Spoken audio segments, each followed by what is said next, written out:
The top stories. Fire leaves 10 homeless. A visitor is the first confirmed Chikungunya case.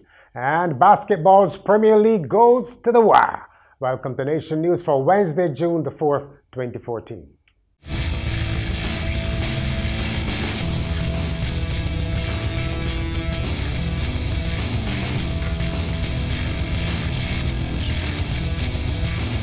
Ten people are homeless following an early morning fire at Paris Gap, Westbury Road, St. Michael. 2 houses were destroyed and 4 others were slightly damaged in the fire, which broke out just around 5 o'clock. 2 fire tenders under the command of Chief Fire Officer Wilfred Marshall responded. With the collapse of CLICO fresh in our minds, regulators have been warned to alert us in a timely manner if financial institutions are under threat. Financial Services Commission Chairman Sir Frank Alleyne has urged Caribbean regulators not to leave the public exposed to financial harm by keeping important information from them. He said the public have a right to know in a timely manner when regulators take action against entities they supervise. Sir Frank was speaking at the official opening of the AGM of the Conference of Caribbean Association of Insurance Regulators. The new Employment Rights Tribunal has, as you know, become a talking point in industrial relations circles now that the drawn-out NCC layoffs dispute has been put before it. Well, it has now emerged that the Transport Board has also been hauled before the panel. The BW General Secretary, Sir Roy Trotman, says the union had taken that route because the board had refused to discuss its own dismissal. Sir Roy has also been seeking to demystify the Employment Tribunal, saying similar committees had been adjudicating disputes at the NIS since the 1970s. A real estate developer is eyeing some of the $8 billion in savings reported to be stashed away in local banks. Elias Alut issued an investment challenge as he relaunched his Adam Castle Estate development project in Christchurch. The developer has put up 73 building lots for sale with considerable discounts in some because of the current state of the market.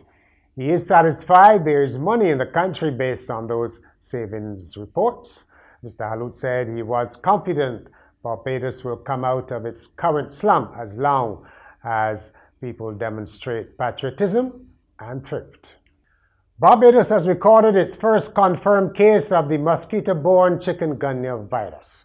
Minister of Health John Boyce told a news conference that it was an imported case.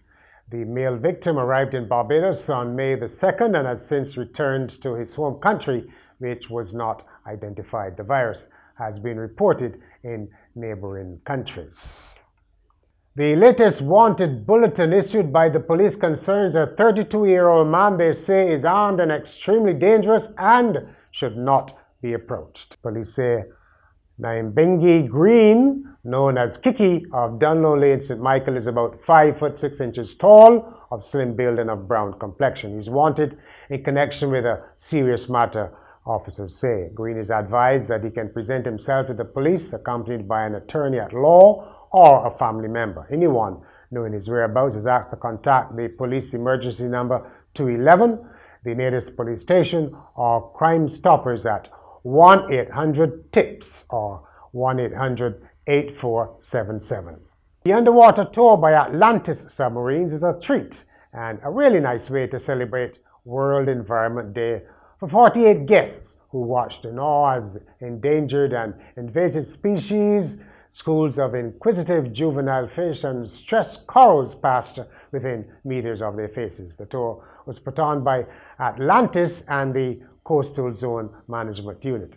Minister of the Environment Dennis Lowe and representatives from departments within his ministry were given an entertaining and informative tour of the world beneath our shores, 147 feet below exactly.